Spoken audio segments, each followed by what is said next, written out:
मंदिर को जाऊँ ना आम मैंने आम देखा जोटा कम दाम मिलूँ से भाया भोग नहीं कि आपण को अलग बोली भगवान को कहीं भावुंट आमको जोटा भल लगे भगवान को सेटा भल लगे आमको जोटा खराब लगे भगवान को सेटा खराब लगे निश्चय सी पर आमरी भली मनीष सी कौन तांको पाखरे कोउटा नाही अष्ट सिद्धि नवनिधि के दाता कौन नाही तांको पाखरे प्रभुंक पाखरे सबु थाई कि मध्य से तुमको अनांती कहीं अनांती ना मो भक्त मते ही टिके अनऊ आपण मान जो कर्पूर रे आरती करती आरती कई आरती कहती कई आरती कहती आरतीर माने कौन कौन ता माने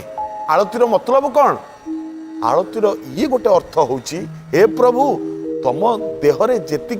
जेतिकी अशुभ जिनिस अच्छी बा तम मन जदि दुख अच्छी तम दुखटा को तुम आमको दे दियो तम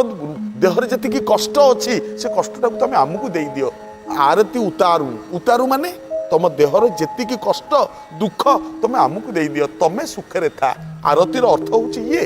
तमे सुखरे थिले आमे सुखरे रहबू तम सुखरे आमे सुखी तम दुखरे आमे दुखी।